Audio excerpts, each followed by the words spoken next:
Hi, this is Dr. Rohrich. Welcome back to Rohrich Knows Podcast. We have an amazing podcast tonight with my nurse practitioner, David Weir. David? Yep. Thank you so much. I'm glad to be here. It's amazing. You know, whenever we have a podcast, he always gets so many views. I just wonder why. Maybe it's my dashingly good looks and That's it. smile. That's it. So we actually are taking your comments and thoughts, and we've talked about fillers and all kinds of new innovative technology, but we thought it'd be good to answer some questions that you've had about things that aren't necessarily fillers. They're biostimulators. So David, tell us what is a biostimulator? Yeah. Well, that is a loaded question in many aspects. So biostimulators are basically injectables, and the way I'm going to answer this, they're injectables that we inject very similar to maybe like a hyaluronic acid filler, but as opposed to just volumizing alone, these biostimulators work in different pathways to actually do different things to the skin, specifically maybe boosting collagen or elastin or thickening the dermis itself. They'll volumize in a different way. So they volumize in a different way. They basically just make your body do the work for you versus putting in like a synthetic hyaluronic acid. So is that better than a hyaluronic acid filler? Because we always say hyaluronic acid fillers are so safe. Yeah. You know, I wouldn't say it's better. I would just say it's a different approach. And a lot of times when patients come in, we have to choose a multimodal approach. Which there's not, aging is multifactorial, and there's not just, one way to fix it. If there was one way to fix it, my analogy would be like trying to use a hammer to screw in a screw. Like it doesn't necessarily, you might get there eventually, but is it going to look good? Probably not. Probably so not. much. Yeah. So sometimes we use a combination of different modalities, HA fillers to volumize, biostimulants to volumize and help with skin improvement as well and skin quality. So in our practice, I tend to use them in tandem. Okay, so tell us about some common examples. I mean, there's in the U.S. market, due to the FDA, we're limited. It's not quite the wild, wild west like the U.K. where there's like 200 fillers over there. We have a smaller tool belt per se to use. But they're safe. But they're safe, and they're well vetted, and they've been around for a while. And if they're safe in the right hands, should I say? They're safe in the right hands. But in the U.S. market, biostimulators are going to primarily fall into calcium hydroxyapatite, which is brand named Radiesse. Radiesse, yep. And then PLLA, or poly-L-lactic acid, which is your Sculptra. Right. That's another biostimulator. And then there's also a really nice wave of different autologous or using our own body's biostimulators, and that's where we look at like platelet-rich plasma or platelet-rich fibrin. Yes, a PRP, a PRF. Mm-hmm. Yep. Yeah, Okay, so those are the four major ones. That let's break them down. I mean, we use all of them, and you said you combine the two. So let's talk about Radiesse, calcium hydroxyapatite. What is it and how does it differ? Yeah, so CAHA or Radiesse is a biostimulator that's injected into the dermis, or even you can use it deep into the dermis. You can actually use it just like a filler too. Right. What we're finding though, in some really well-rounded and published research and literature now, is that we can actually blend Radiesse and, for lack of better words, put it into a solution or thin it down. Yeah, thin it down. Yeah, we don't like to use the word dilute. I don't like dilute, but we're blending it. We're blending it down to make it a thinner consistency, so we can actually just focus on the biostimulating aspect of it. Radiesse is well documented, well researched to actually stimulate fibroblasts in the skin. That fibroblast activity thus increases collagen and elastin in the skin. So it stimulates. It doesn't inflame. It stimulates. No, it stimulates. Yeah, so that's a big difference between one of its counterpart that's been around just as long. But it does stimulate collagen and elastin through the fibroblast pathway. Right. When you don't use it blended, you just get a really nice firmer filler. Right. But if you blend it, you can actually pull out the biostimulating effects of it and help with skin quality, skin elasticity, as well as thickness. Right, and I actually, we both love to blend it, meaning because I think to me it's safer, and you can put it in almost at all layers of the dermis. If you don't blend Radiesse, then you have to go deeper, and it's pretty hard, and I like to put it over hard surfaces like the jawline, and it lasts about a year and a half, right? Yeah. I mean, we're thinking 18, 24 months, depending. It's all about quantity and what metric how far we're trying to push the level there. But you taught me how to inject Radiesse years and years and years ago, and I don't think I've ever injected one that wasn't blended. I haven't either. But that came from you. So Yeah. I see injectors all over the country do it sometime, and I'm like, God, that's gotta hurt. But in general, And it's safe too. It's much safer. It's safer when it's blended. You Yeah. get a better dispersion. Your risk profile goes down quite a bit. But in the right hands, if you're injecting it in the right plane of the face, in the anatomical or more geographical areas of the face that are safer, mid cheek, lateral cheek, gonial angle, deep areas like that, it's a safe filler. But if you blend it down or change the solution of it, you can get that biostimulating effect, much more superficial. And where do you get that? I mean, it's some fascinating results. I know you were recently at a meeting in Europe. So where do you see this going, and where do you use it for the biostimulatory effect for Radiesse? Yeah, I did go to the Mexis in Vienna last year, which is a MERS event, and really was re-inspired to use Kaha or Radiesse because they were really pushing the envelope of its skin tightening aspect using the biostimulatory pathway. So for the longest time, as far as tightening has been concerned, we've peeled patients, we lasered patients, we microneedled them, we RF'd them, we use sauna. I mean, there's all these different things that we've done for skin.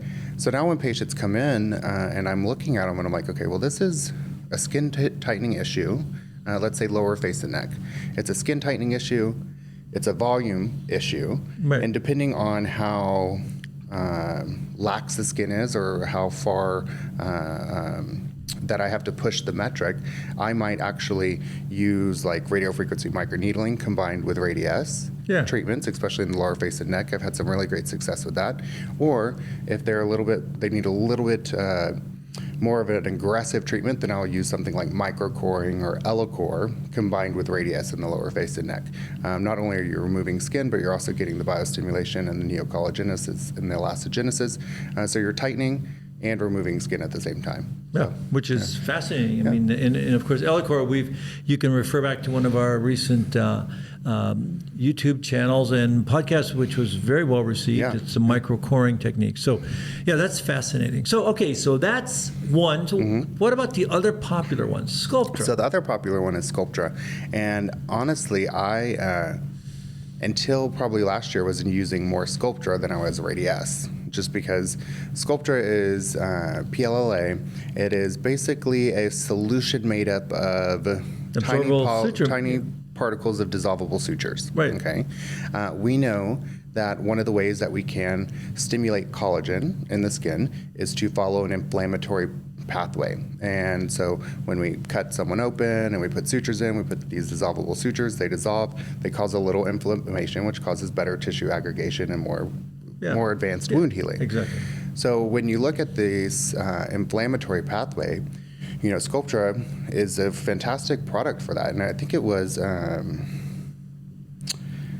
Steve Fagan that told me this when he said, when he injects Sculptra, he thinks of creating like an internal sunburn under the skin. Oh. Because I don't know if I haven't gotten a sunburn in a long time because I work in this business and all the estheticians at Epicenter would kill me if I came in with a sunburn. But in general, sometimes when you have a sunburn, your skin looks really good. There's no lines, there's no wrinkles. For a while. For a while, because it's inflammation. It's inflammation. And you're stimulating that collagen. Your skin's trying to repair itself. So Sculptra works in that aspect. Now, internal inflammation. Kind of internal inflammation that helps to boost collagen, thicken the skin, and give some volumization as well. But it truly has to be placed more superficial. I see some people that place it deep. There's no real research out there that says it's beneficial to place it deep. I guess you get temporary volumization because of the solution that it's in. Right. But I don't think it gives you the same lifting capacity as like a HA filler or a Radiesse or something like that. And we're going to show you some examples of that too. David's going to show you some examples. And I use it in the hands too. It works great in the hands. In fact, that was the first FDA study we did on that. So. Yeah, and I one of my patients came in, and I had done. I'd have to look, but around about 36 vials of Sculptra in her buttocks. Now, she has no body fat, so she's not eligible for a BBL. A BBL, like you can't. She has no fat to transfer.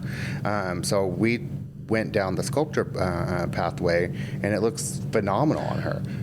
unbelievable. Yeah, I yeah, those saw it. results were we're going to incredible. show you this. Yeah, yeah. Did you post it yet? No, I haven't posted it yet. But I'm waiting for the perfect opportunity to have the big, beautiful buttocks on my page. But Okay. but it is. I mean, even me, you know, sometimes we do things that we're like, we know they look good, we know that they'll turn out well. We rely on the science and data, and then we get a really amazing result. And I was like impressed with myself, even though I knew I was doing what I was supposed to do. But Wow. it's a great. Was that done in one sitting? No. I'm conservative. Oh yeah, thank goodness. You know, Yeah, I don't like to do more than 6 to 10 vials. Great. A lot of my approaches start slow, add. It's easier to add than it is to subtract in our realm. So. And stay tuned for an episode on safety and how to teach the best injectors. So okay, that's the two, and then the other ones are PRP and PRF. You know, tell us a little bit. How do they differ, and what is their biostimulatory effect? Yeah, so PRP and PRF are basically, the steps are almost identical with a few caveats on how we make it. So PRP has been around for quite some time. It's platelet-rich plasma. Basically what we do is we draw your blood, we spin it down, we isolate the platelets in the plasma, and those platelets are filled with upwards of 9 to 12 different growth factors. Those growth factors, when injected back into the skin, break down and cause a stimulatory effect. Right. So I see it works really well for things like hair, things really like does. skin texture, skin quality. You microneedle it in. You can microneedle it in. With microneedling it in, you're causing an inflammatory pathway with the microneedling, which is going to stimulate neocollagenesis. And then by adding the PRP, you're just starting the wound healing immediately with extra platelets and growth factors in the area. So PRP is like your quick burst of growth factors. Then we got PRF. So PRF, same thing. We just draw your blood, spin it down. The main difference between PRP and PRF is that with PRP, we add an anticoagulant to it, so we have more working time with it. Right, Now, so it doesn't clot. So it doesn't clot.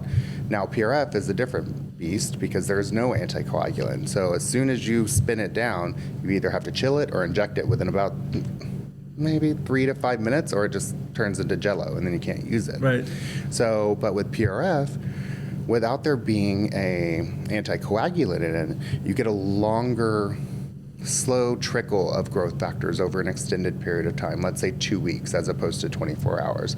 So in some applications that's good. In other applications, you might cause more inflammation because you're putting, a clotted platelet into the skin. Right. So where do you use one or the other? I like PRP topical. I like PRP where I want to create a little bit of volumization. I used to do specifically PRP for like scalp rejuvenation, sexual rejuvenation. I think PRF is getting better, faster results. In the scalp? In the scalp as well. Really? Just because it's a sustained release. Now, when it's sustained release, you have higher side effects, like the risk factors for swelling is exponentially increased. So you just have to explain that to someone. They wake up and their forehead's really swollen. They might be a little upset, so you have to prepare them for that. With PRF? With PRF, yeah. Okay. So it is a sustained release of growth factors. So anywhere that you want that. I mean, I use it typically when I'm microneedling or doing an RF patient if we add PRF. And even now I'm doing some PRF in our ELICOR procedures, injecting it immediately post-procedure, right, just so I can speed up the healing process. So in summarizing, the take-home for our listeners, so biostimulators are good. They're great to act alone or as adjuncts to fillers. And as David elegantly said, they really are very powerful. Yeah. And I think in some cases they may last longer. Yeah. Than biodegradable fillers. Is that not correct? Absolutely. I mean, biostimulators have a much more longevity to them because you're making your body do the work. And, the analogy I use when I'm thinking about like HA fillers and biostimulants is, in Texas, we get a lot of hail. Okay. You ever left your car out in the middle of a hailstorm? It looks like hell, literally, the next day. Hail to hell. Yeah, hail to hell. So, but you have all these dents all over. So when I look at this car, or if I look at someone's face, I think of the dents as kind of being an HA problem. We have to fill it up. We have to fill the tiny little hole, smooth everything out. Yeah. Okay. Well, you can't, unfortunately, with hail damage, a lot of times you can't just fix the bump. You have to fix the paint too. Right. So a lot of times I add my biostimulators as the paint. You fill, volumize with your HAs. You go back in and you address skin quality, texture, the paint of the car with a biostimulator. Right. And then used in tandem, you can get some beautiful, long-lasting results. Yep, and you do that simultaneously? at the Oh, same yeah, time? in the same appointment. It is beautiful, and we're going to show you some of those too. So David, as usual, phenomenal information. Great information for people.